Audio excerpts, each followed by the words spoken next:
ये आकाशवाणी रायपुर है। प्रादेशिक समाचार बुलेटिन के साथ मैं शशिकांत यादव।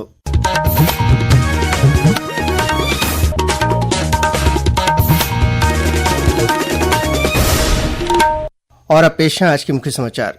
प्रदेश में सुशासन तिहार का तीसरा चरण कल से शुरू होगा। पंचायतों और नगरीय निकायों में आयोजित किए जाएंगे समाधान शिविर। मुंबई में आयोजित वेब्स सम्मेलन का आज हो रहा है समापन। रायपुर के युवाओं की टीम ने वेब्स के तहत एनिमेशन श्रेणी में पहला स्थान हासिल किया। निर्वाचन आयोग जल्द ही चुनाव संबंधी सभी गतिविधियों के लिए सिंगल प्लेटफॉर्म ऐप लॉन्च करेगा। और छत्तीसगढ़ सहित देशभर में आज मेडिकल प्रवेश परीक्षा नीट यूजी आयोजित की गई। अब समाचार विस्तार से। प्रदेश में सुशासन तिहार का तीसरा चरण कल 5 मई से शुरू होगा, जो 31 मई तक चलेगा। सुशासन तिहार के तीसरे चरण के दौरान 8 से 15 ग्राम पंचायतों के बीच समाधान शिविर आयोजित किए जाएंगे, जिनमें आवेदकों को उनके आवेदनों की स्थिति की जानकारी दी जाएगी। वहीं नगरीय निकायों में भी समाधान शिविर आयोजित होंगे। इन शिविरों में प्राप्त आवेदनों की प्रविष्टि पोर्टल में की जाएगी और शेष आवेदनों का समाधान 1 महीने में कर आवेदकों को सूचित कर दिया जाएगा। इन शिविरों में शासन की जन कल्याणकारी योजनाओं की जानकारी दी जाएगी।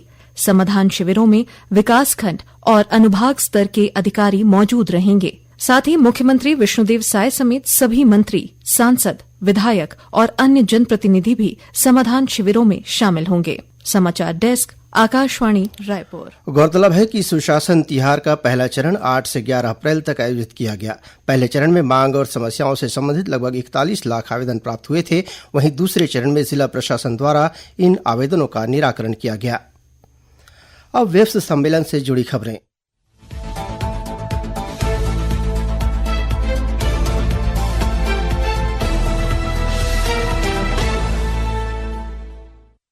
सूचना और प्रसारण सचिव संजय जाजू ने कहा है कि वेब्स में भाग लेने वाला हर क्रिएटर स्टार बनकर जा रहा है। श्री जाजू ने यह बात मुंबई में वेब्स के दौरान एक सांस्कृतिक सत्र को संबोधित करते हुए कही।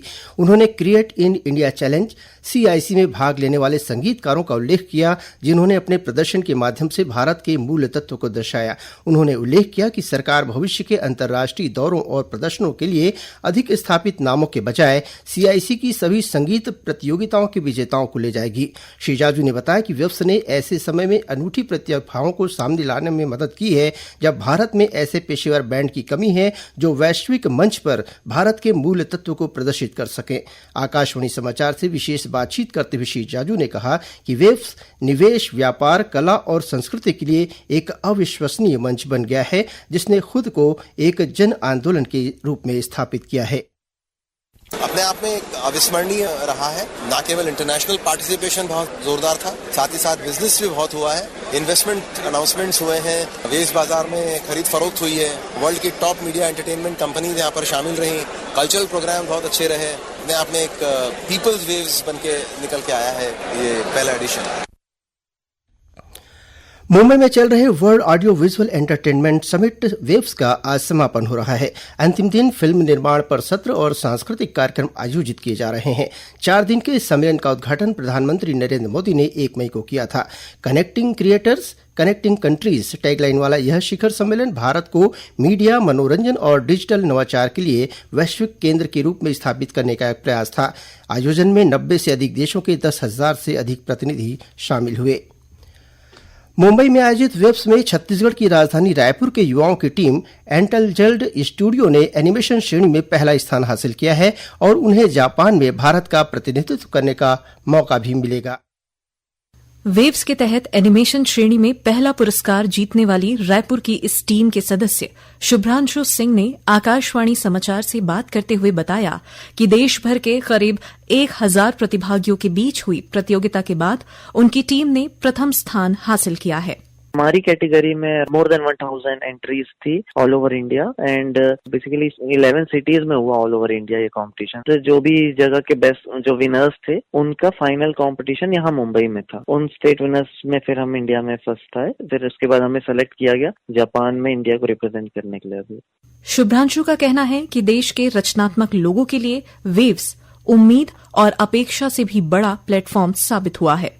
वेव्स को अगर हम जितनी तारीफ करें उतनी कम है, क्योंकि वेव्स एक ऐसा इवेंट हुआ जो हम खुद एक्सपेक्ट नहीं किया था कि इस लेवल की स्केल पे काम हो रहा होगा। यहाँ पर वर्ल्ड वाइड इन्वेस्टर्स आए, इवन जापानीज इन्वेस्टर्स आए जिन्होंने हमारा काम देखा, हमसे नंबर लिया। इवन दे सेड कि हम जापान के स्टूडियोज से आपको कौन कनेक्ट कराएंगे। इंडिया के बेस्ट क्रिएटर्स हमको देखने मिले, हमने इतने आर्ट एक्सप्लोर किए, बहुत सारी मास्टर क्लासेस भी हुई, काफी अच्छा था ये। समाचार डेस्क, आकाशवाणी रायपुर। भारत निर्वाचन आयोग एक सिंगल प्लेटफॉर्म ऐप ECINET की शुरुआत करेगा, जो चुनाव संबंधी सभी सेवाओं को एक जगह पर उपलब्ध कराएगा। यह ऐप निर्वाचन आयोग की मौजूदा 40 से अधिक मोबाइल और वेब एप्लीकेशन को एक साथ लाएगा। यह मतदाताओं, चुनाव अधिकारियों, राजनीतिक दलों और अन्य हितधारकों के लिए एक नया डिजिटल इंटरफेस होगा। इससे उपयोगकर्ताओं को ढेर सारे ऐप डाउनलोड करने से राहत मिलेगी। यह ऐप डेस्कटॉप या स्मार्टफोन पर चुनाव संबंधित जरूरी जानकारी उपलब्ध कराएगा। प्रादेशिक समाचार आप आकाशवाणी रायपुर से सुन रहे हैं। छत्तीसगढ़ की खबरों से है आपका वास्ता और खबरों की विश्वसनीयता से है हमारा वास्ता। आकाशवाणी समाचार रायपुर के प्रादेशिक समाचार बुलेटिन के साथ ही हमारे समसामयिक कार्यक्रम आप रेडियो के अलावा अपने मोबाइल पर भी सुन सकते हैं। आकाशवाणी समाचार फेसबुक, ट्विटर और यूट्यूब पर भी उपलब्ध है। हमारा Facebook page Chhattisgarh news on AIR, Twitter handle CGAIR news और हमारा यूट्यूब चैनल है छत्तीसगढ़ AIR न्यूज। तो अब रेडियो के साथ ही आपके मोबाइल के जरिए भी हम पहुंच रहे हैं आप तक। छत्तीसगढ़ की हर खबर के लिए सुनते रहिए आकाशवाणी समाचार। मुख्यमंत्री विष्णुदेव साय ने कहा है कि बस्तर और सरगुजा संभाग में औषधि पादप को लेकर जागरूकता अभियान चलाया जाएगा। श्री साय ने कल रायपुर में छत्तीसगढ़ आदिवासी स्थानीय स्वास्थ्य परंपरा और औषधि पादप बोर्ड के नवनियुक्त अध्यक्ष विकास मरकाम के पदभार ग्रहण समारोह में यह बात कही। श्री साय ने कहा कि औषधि पौधों में बहुत से गुण होते हैं। बेहतर आमदनी के लिए औषधि पादपों के रोपण को बढ़ावा देने की जरूरत है।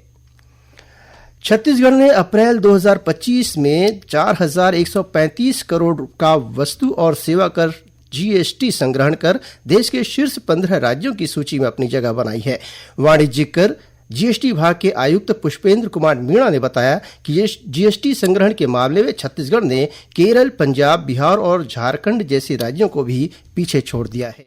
सबसे बड़ा जो GST डिपार्टमेंट का फोकस रहा है, जो हमारे मेन जो स्टेक होल्डर्स हैं वो हैं हमारे बिजनेसमैन। तो पिछले 3 महीने में लगभग सभी बिजनेसमैन के पास में हमारी टीम्स पहुंची है, उन्हीं को मोटिवेट किया है, उन्हीं का कंप्लायंस बढ़ा है। अभी जो वित्तीय वर्ष 30 मार्च को समाप्त हुआ उसमें भी हम देश में ग्रोथ के मामले में हम देश में नंबर 1 थे। माननीय वित्त मंत्री जी ने हमें 40 करोड़ रुपए का बजट दिया है केवल टेक्नोलॉजी का GST में समावेश करने के लिए। भी हम लोगों ने एक टेंडर निकाला हुआ है जिसमें दुनिया की बेस्ट एनालिटिक्स फर्म्स का हम लोग सिलेक्शन करेंगे और वो यहाँ पे आके एडवांस्ड AI बेस्ड एनालिटिक्स करके हमारे GST रिटर्न्स में हमारी हेल्प करेंगे, GST की कार्यप्रणाली को सुधारने में हमारी हेल्प करेंगे।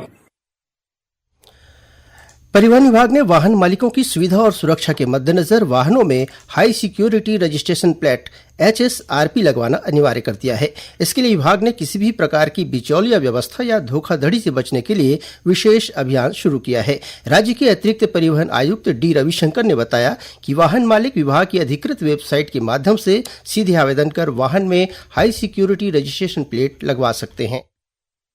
माननीय सुप्रीम कोर्ट के द्वारा 1 अप्रैल 2019 के पूर्व के सभी वाहनों में हाई सिक्योरिटी रजिस्ट्रेशन प्लेट लगाना अनिवार्य किया गया है। इसके तहत छत्तीसगढ़ राज्य में भी सिक्योरिटी प्लेट लगाने के लिए लोगों को इस संबंध में विस्तृत जानकारी दी गई है। परिवहन विभाग अलग अलग जगह जाकर स्वयं जो है वहां पे काउंटर लगाकर लोगों को इस संबंध में जागरूक भी कर रहा है और एप्लीकेशंस भी करा रहे हैं। मेरा आपके माध्यम से रिक्वेस्ट है कि प्राथमिकता से आगे हैं और इस प्रक्रिया को पूर्ण करें। cgtransport.org एक वेबसाइट है, केवल इसी वेबसाइट के माध्यम से आपको जाना है और एप्लीकेशंस डालने हैं।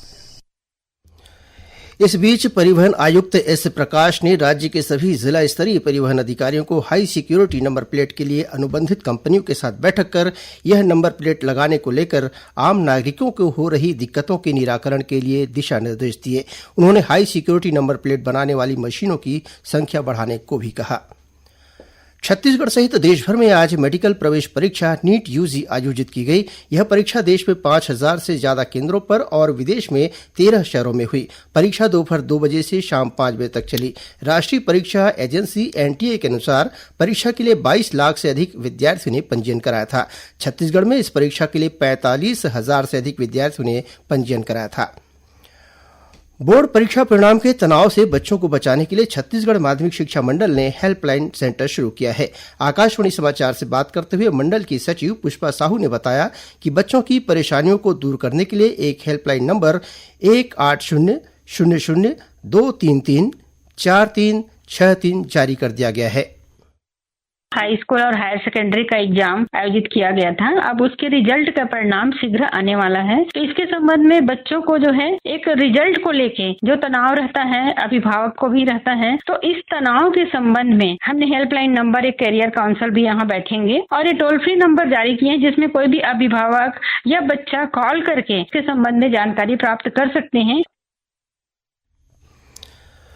कोरबा से अमृतसर के बीच चलने वाली छत्तीसगढ़ एक्सप्रेस कल कोरबा के आगे गलत सिग्नल के कारण गेवरा स्टेशन के बजाय एसईसीएल की कुसमुंडा कोल लोडिंग साइट पहुंच गई। इसके बाद अफरा तफरी मच गई। रेलवे की जांच में सामने आया कि यह घटना सिग्नल की तकनीकी गड़बड़ी के कारण हुई है। इसके बाद बिलासपुर डीसीएम ने कोरबा और कुसमुंडा के स्टेशन मास्टरों को निलंबित कर दिया है। और अब पेश है मौसम का हाल। मौसम विभाग ने अगले 24 घंटों के दौरान प्रदेश के रायगढ़, कोरबा, जशपुर और सरगुजा सहित 8 जिलों में अंधड़ चलने, गरज चमक के साथ हल्की वर्षा होने और वज्रपात होने की संभावना जताई है।